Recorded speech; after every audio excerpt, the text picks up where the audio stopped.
I just finished over the weekend Discover Your Dharma. Loved it. Yay. And so what is Dharma and kind of how is it different from career? Yeah. So your Dharma is your soul's purpose. I think of it like your mission statement. So your mission statement can be, I'm here to bring beauty to the world, or I'm here to connect women to their hearts, or to connects ancient and modern spirituality, etc. Now, underneath that mission statement, there are different services. Services are jobs, careers, roles you play, etc. So I think a lot of people have a hard time because they're like, I must not have a purpose because I keep changing my careers. I was a graphic designer and now I'm a makeup artist and I want to be an interior designer. But that's actually all under the same Dharma, which is to bring beauty to the world. So your Dharma is more far arching. It's why you do things and it's the essence in which you bring to everything. Love it. And so why is discovering my soul's purpose so important right now, especially with everything that's going on in the world? There really couldn't be a more important time to ask ourselves these questions. I mean, I think every single person this year has gone deeper into their self than they ever have before, and we are experiencing the greatest amount of job loss and transition in modern history. My husband himself works in the music industry and lost his entire company because music festivals aren't happening. However, even in that, there's an opportunity to now ask yourself, how can I take this pivot and share my gifts in an even greater way? What were the things that were not serving me? What were the aspects of my job that maybe I was really annoyed about that I don't want to continue to step into? Throughout life, we're always going to experience obstacles, and life is what we make of them. In the book, you talk about the Discover Your Dharma, Dharma discovery journey. And so how do you know what phase you're in and how do you move in and out of phases? Mm. So there are 5 stages of discovering your Dharma. The first is self awareness. So this is when you just have that moment of realizing the trajectory that your life is on and that you need to change. You don't like the direction that things are going. So you just have that moment, or maybe it's a series of moments that something needs to change. Now, from that naturally arises self improvement. Now, this is when you want to become your best self. Maybe you get into exercise, yoga, meditation, different practices to improve yourself, motivational speakers, Tony Robbins seminars, etc. So the focus is really on enhancing yourself. Now, you reach a point that you realize that you're not a body or a mind to improve, but rather you are a soul to know. So the focus shifts from improving yourself to knowing yourself. Who am I? What am I about? What are my gifts? What are my astrological signs or human design? And there's so many different systems, but it really dives deeper into self-inquiry. Now, in this stage, which is now stage three, it can feel really lonely because most people around you may not be asking those types of questions. You may feel like you're going crazy. It may be hard for you to continue to do the things that you used to do. For example, maybe it's your job, or maybe it's the way that you would, hang out with friends, etc. And it can feel a bit of separation between you and the world around you, and you're not really sure how you're going to integrate. So from that, you find your tools, you find your practices, you find your teachers, your lineages. Maybe it's breath work for you, or it's hypnosis, etc. And you find what works for you. So you're no longer feeling this opposition with the world out around you, but rather you're seeing, okay, the world definitely needs help and I'm able to be a part of it. So in this phase, which is now stage 4, you are diving deeper into yourself. Maybe you're sharing it on a small level with some friends, family, maybe on social media. And at this stage, you are kind of like sharing information that you've learned. And through doing this, you find your own framework, your own way of seeing the world. Maybe you're taking, different practices that you've learned and bringing your own spin on it. And you're gaining more confidence in sharing that. You're seeing the positive impact it has on other people.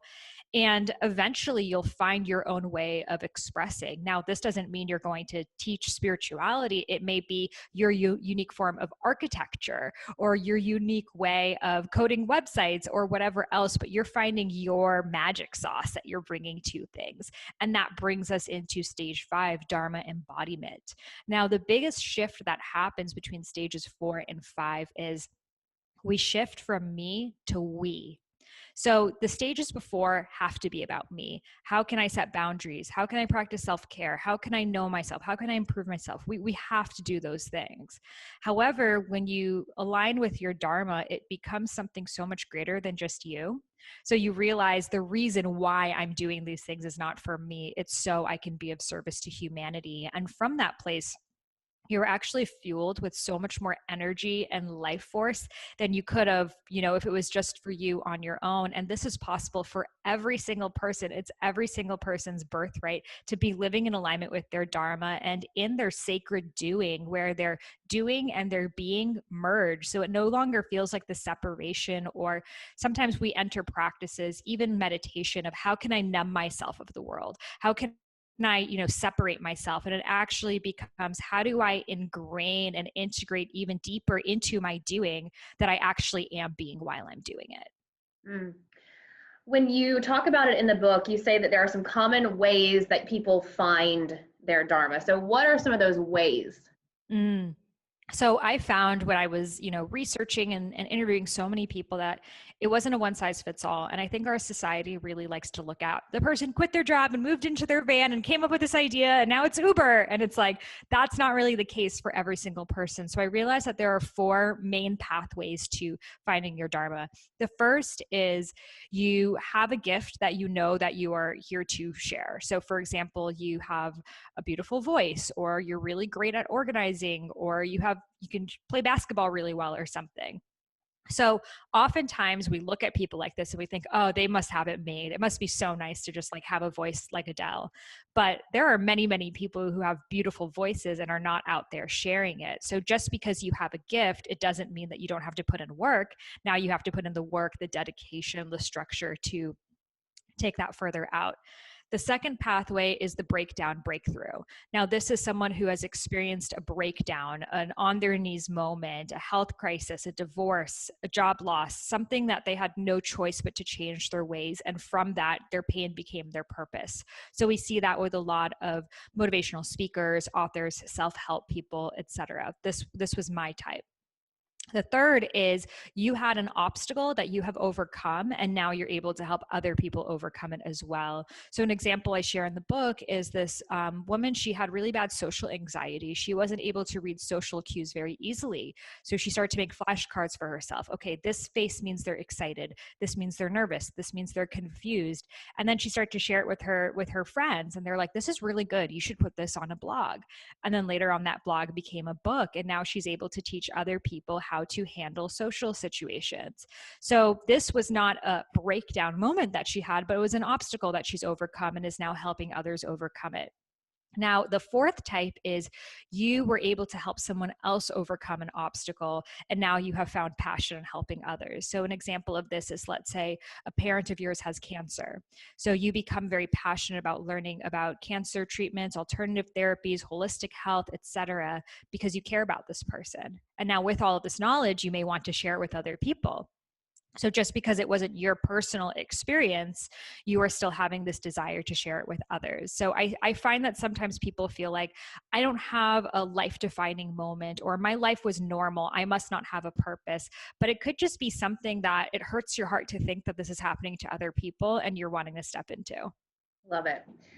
So what about fear and confusion with Dharma? Are there ways to work through that?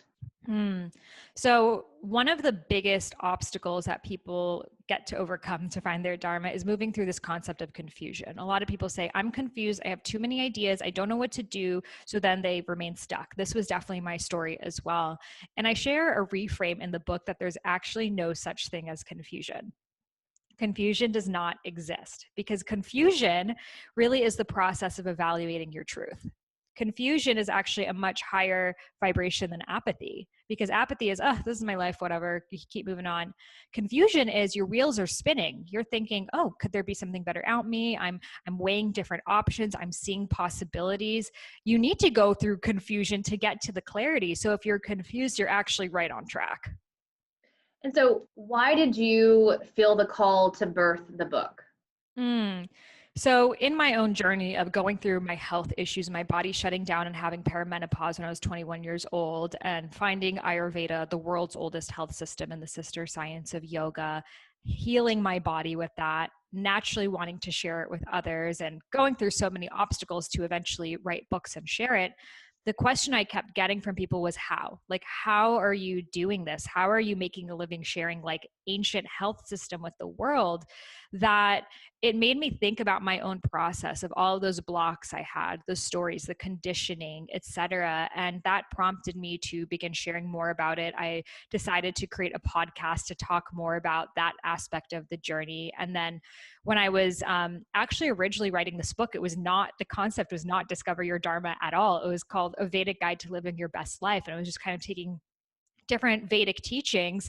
But then what kept coming through was, well, what's the purpose of living your best life? What does that even mean? And I realized that the purpose of life is not even to be happy, but happiness is a byproduct of living your purpose. So if we can find why it is that we are here, this will give us that happiness that we are seeking. And we could seek happiness from things like bad boys and booze, or even excess yoga and meditation. But if we're not answering that deeper question of why we are here, we'll forever have a void. So that's why I decided to tackle the biggest question of what is the meaning of our lives? I love it. So what about Dharma as the form, part of, you said somewhere in your book that Dharma is the ultimate form of self-love. Can you explain that? You know, self-love is such a buzzword right now, and it's a beautiful one. And I think when most of us, think of self-love, we think of bubble baths and like oils and candles and chakra kits. And that's a beautiful way of adorning yourself. And if you're in the bath thinking about how much you hate your job and how much you don't want to show up for work tomorrow and how annoying your colleagues are and how you don't know where you're going, what's that bath really doing for you? So I think that sometimes that question of why am I here, it feels so colossal and we don't know the answer, that we stop asking. But as a kid, the first thing you ask a kid is, what do you want to be when you grow up? What do you want to be? So when did we stop asking ourselves that question? So without living our Dharma, everything else is just fluff.